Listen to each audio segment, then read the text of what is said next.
But joining us now is Katsina United, former editor of Complete Football International. And I'm still here with, of course, Onyewuchiwa, who is the deputy editor of Sporting Life. Gentlemen, let's quickly start on the domestic front. The final match day 38 of this season, 2024-2025 Nigeria Premier Football League season ended over the weekend. Heartland Football Club of Owerri and Akwa United emerged as the last two teams who joined Lobi Stars and Sunshine Stars in relegation. They will be relegated to the Nigerian National League after they couldn't basically swim out of relegation waters.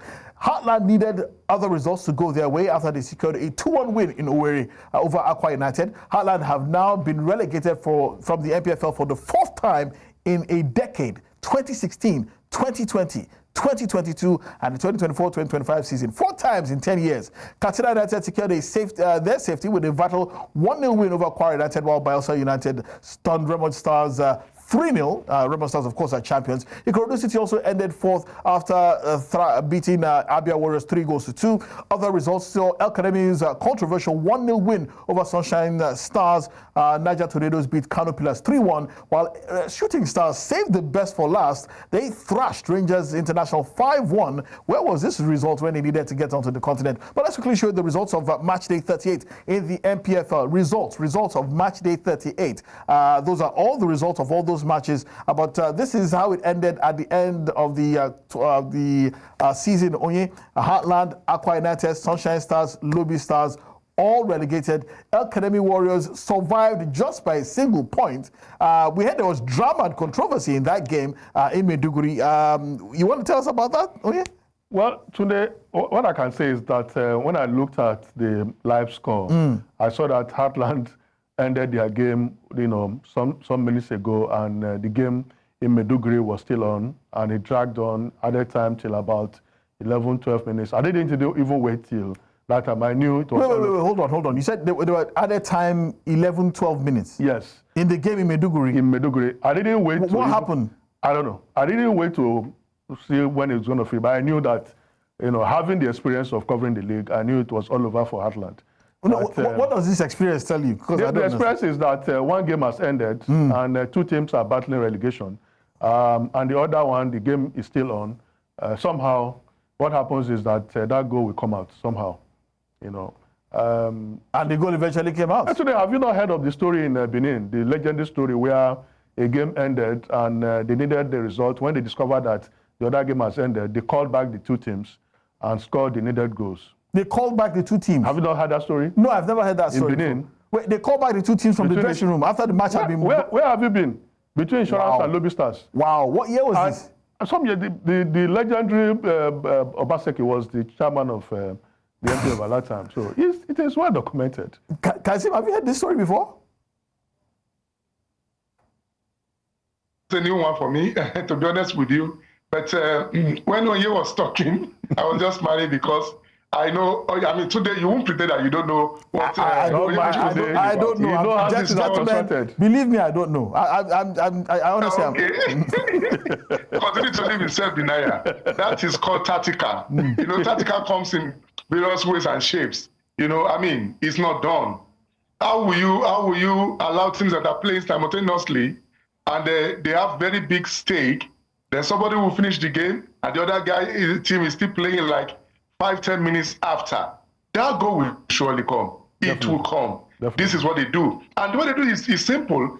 They are monitoring the match at the other end, and they are delaying any throw-ins, any goal kicks. They will take excessive time, and referee will throw a blind eye. That is the way it is done. Speaking about referee throwing a blind eye, but before we get to that, there was an incredible story coming out of the NNL. But let's show you how the top scorers ended in the NPFL. Was Anas Yusuf eventually finishing with 18 goals in the NPFL. No surprises there. Nobody was going to catch him. Rabiu Ali with 13 goals. Shola Adelani of Ikorodu City with 12 goals. Ijoma De Souza and Sunday Mego of Abia Warriors finishing with 12 goals apiece.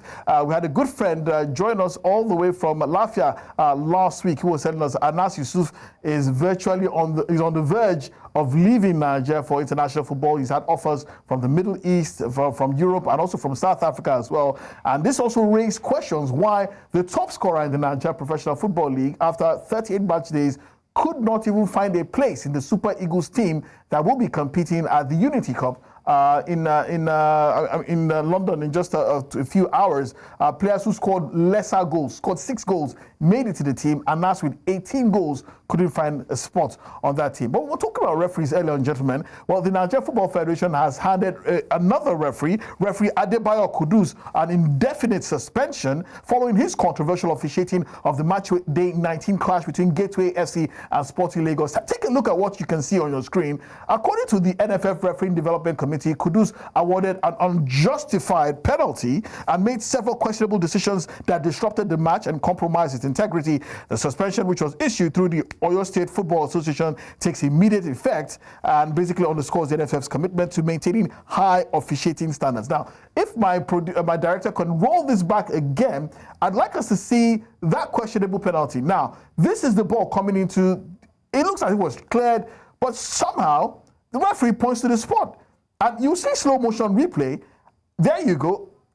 Did anybody see a handball? Did you, Onye? Because where I'm sitting, I cannot for the life of me. That was a ghost handball. Ghost handball. That was a ghost handball. Oh, that's a new one. That's the script. Wow. That's what they call goal man scramble. So it's very easy for the referee to conjure a penalty. But can you even call this a goal man scramble? A ball was flighted into the box. Look at this again. This is real-time replay. Did you see a handball? Today, the referee has just been looking for an opportunity to award a penalty. So he saw this one, yes, and he didn't want to miss it.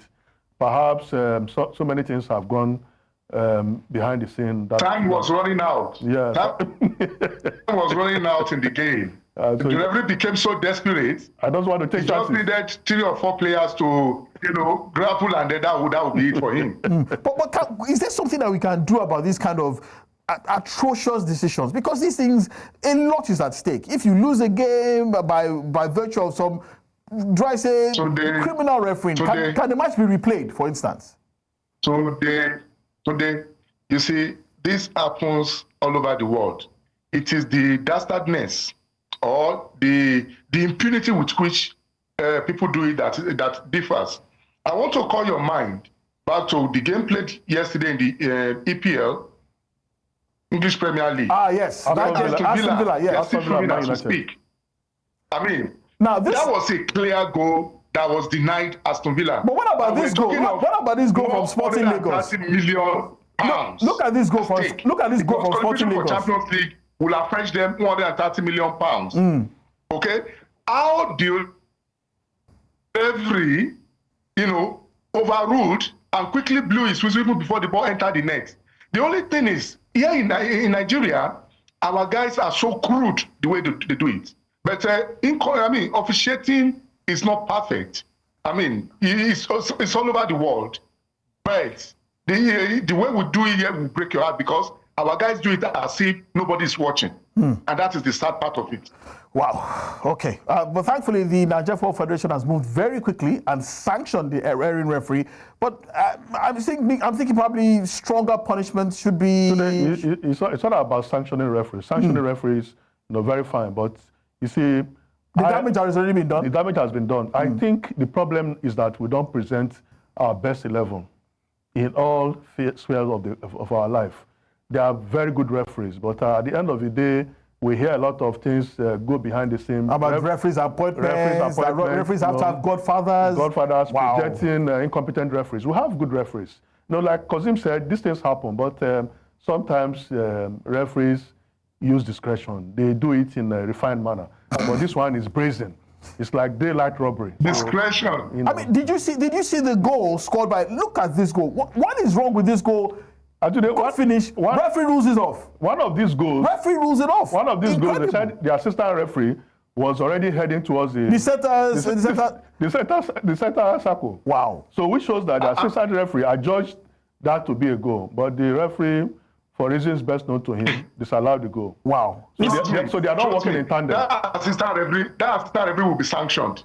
for being honest. No, I don't think anybody maybe didn't get the envelope.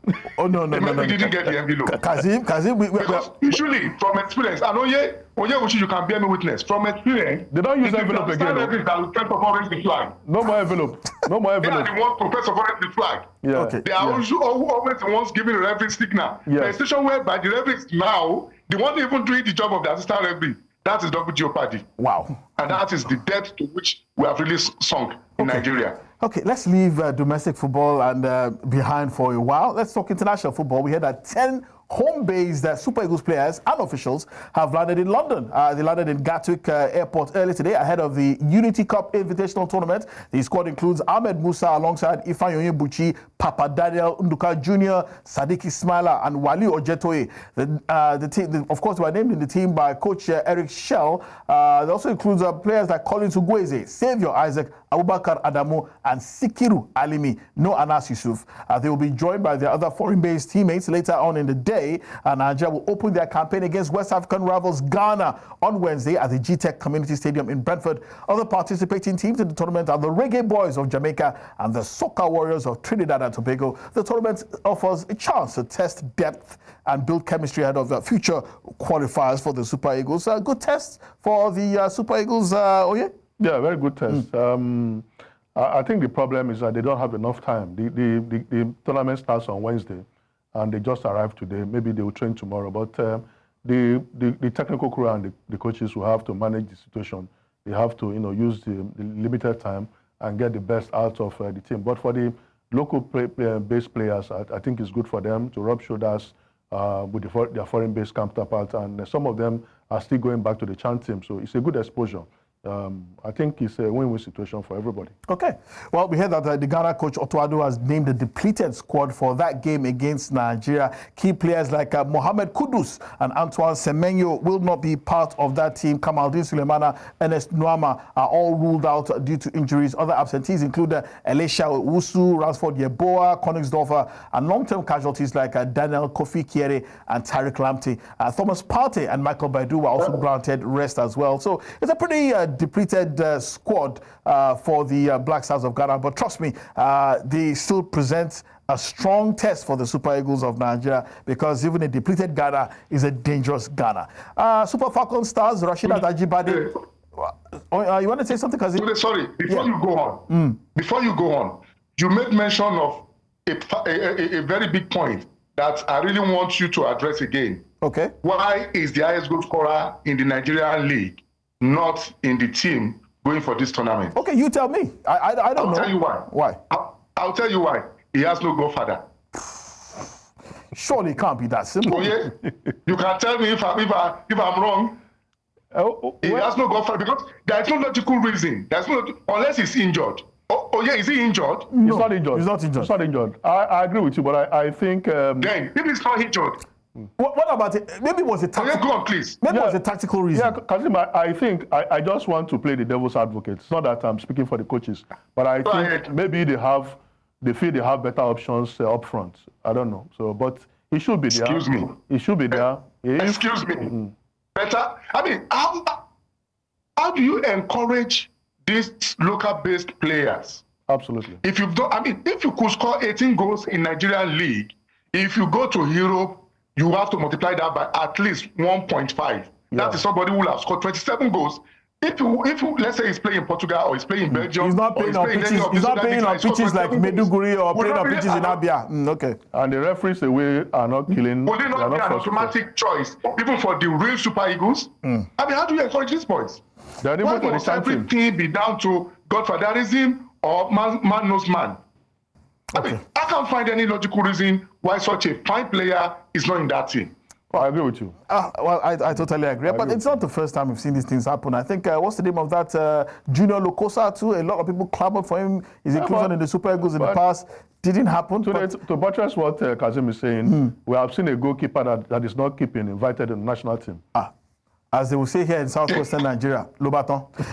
Gentlemen, let's move on. Super Falcon stars Rashida Tajibade, Jennifer Chegini, and Omori Shola Babajide are among the early arrivals in Ijebu-Ode as Nigeria prepares for 2 international friendly matches against the indomitable Lions of Cameroon. The games will serve as the team's final build-up to the 2024 Women's Cup of Nations scheduled for the 5th to the 26th of July in Morocco. Also expected are Michelle Alozie, Tony Payne, Ifoma Onumonu, and several local and foreign-based players. The first match will hold at the Remo Stars Stadium in Ikene on the 31st of May, while the second match is set for the 3rd of June in Abeokuta.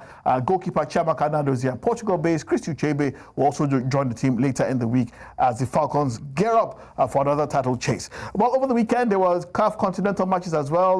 RSB Berkane have been crowned CAF Confederations Cup champions for the 3rd time. A 1-1 draw away to Simba earned them a victory, 3-1 aggregate victory after the second leg was played in Zanzibar. It was actually Simba that opened the scoring in the 17th minute, but as much as they tried, they couldn't get the second goal to draw the tie level, but it was Stephen Mukwala who equalized for RSB Berkane. I beg your pardon, he actually scored the second goal, but it was ruled offside, but RSB Berkane scored late in the second half to make it 1-1 and 3-1 on aggregate. And don't forget, the first leg of that match between Mamelodi Sundowns and Pyramids also ended in a 1-1 draw, so it's all to play for in the second leg of the CAF Champions League in Cairo. But gentlemen, in England as well, match day 38 also saw Chelsea secure Champions League qualification, 1-0 victory over Nottingham Forest. Liverpool also getting that goal for Chelsea as well.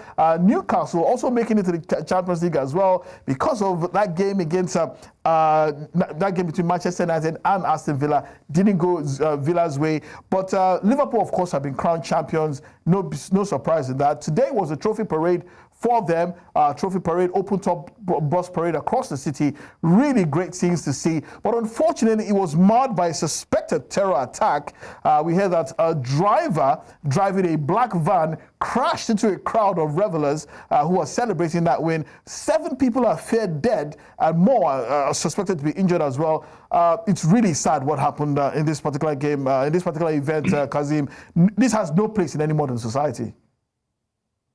Yeah, today, let us be very, very careful, because immediately you showed me this stuff, I started monitoring the news. 30 minutes after this program, the Liverpool police will come out and make official statement. I can tell you authoritatively from what I've gathered so far, the man is 53-year-old, white Briton. So, and he's local. He's a Liverpoolian. That is, he lives in Liverpool. Maybe born and raised in Liverpool. I mean, so we have been enjoined by the police, that is the British police, not to speculate at this point. Even I scout through, there are many injured fans, but no casualty, no fatal casualty as we speak. Maybe in 30 minutes' time, when the police come out, they will give us the exact figure. But the bottom line is, it is very, very sad. And I think somebody dropped the ball, because I saw what happened. I saw the clips you showed me. If you look at it very, very well, that vehicle was not even running, okay? And if it's like the normal terrorist thing that we know, I expect that vehicle to explode. Well, and then we will have had terrible, very high number of casualties. To be honest, having said that, yeah, I have witnessed. Hold on, please, today. Just give me a few seconds. We really have to go. We really have to go, Kazim. Very quickly, you have to wrap up in 10 seconds. You have to wrap up in 10 seconds. Yeah. Okay. All right. Oh, okay. Well, yeah. Okay. You know, what I'm saying is, how would they allow vehicle to be so close to where you have crowd? That is not done anywhere. Okay. I want to stop there for now. Okay, I think that's fair. Obviously, there was a small security lapse. I'm hoping that the Merseyside police can shed further light on this. But I'd like to thank Kazim Elegbede for coming through tonight.